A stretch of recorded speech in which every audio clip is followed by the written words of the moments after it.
de route du gouvernement. Elisabeth Borne annonce vouloir aller vite dans la présentation de son projet de réforme. Nous pouvons retrouver le recul de l'âge légal ainsi que l'accélération de la mise en application de la réforme Touraine qui, pour rappel, nous impose 43 annuités de cotisation pour une retraite à taux plein. Oui, vous pouvez les huer. Le gouvernement tente par tous les moyens de nous faire avaler la pilule en affirmant que cette réforme, c'est plus de justice sociale et une obligation envers les générations futures afin de maintenir le système de retraite par répartition. Le scénario retenu par le gouvernement, c'est 12 milliards d'euros de déficit d'ici 2025, ce qui représente seulement 4% des dépenses du système de retraite. Les médias, asservis au gouvernement, relayent la propagande mensongère de l'État avec une multitude d'économistes et de spécialistes. Mais jamais ils ne font référence à la volonté de l'État de bloquer les dépenses pour les retraites sous la barre des 14% du produit intérieur brut. Nous n'entendons jamais parler non plus des 157 milliards d'euros dépensés par l'État en aide aux entreprises, exonération de cotisations patronales, CICE et évasion fiscale.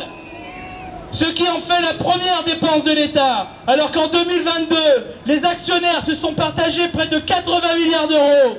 On peut les huer, eux. Vous l'aurez compris, mes camarades, les arguments du gouvernement ne tiennent pas. Ce sont d'ailleurs plus les arguments du patronat et du système économique dans lequel nous vivons qui nous en font cette analyse. Pour le MEDEF et la classe dominante d'ailleurs, le travail est un coût. Pour rester compétitifs, les entreprises ont besoin de faire baisser le coût du travail. Macron, en parfait valet de la classe dominante, brade les travailleurs français.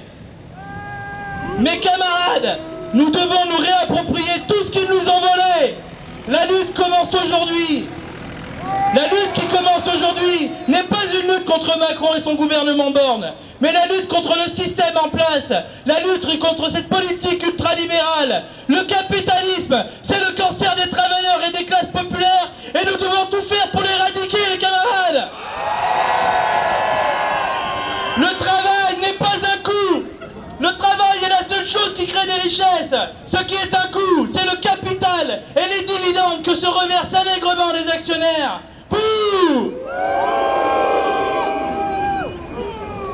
Qu'on se le dise, les camarades, on est entre nous. Dorénavant, dès que l'on sera témoin de ces propos capitalistes qui parlent du coût du travail, on leur fera fermer leur bouche en leur rappelant fièrement que nous sommes les producteurs de richesse, que ce sont eux les voleurs, ce sont eux dans leur modèle économique qui s'approprient toutes les richesses produites au détriment de nos camarades de lutte, propulsant bon nombre d'entre nous dans les bas-fonds de la pauvreté pendant que eux se gavent comme des porcs.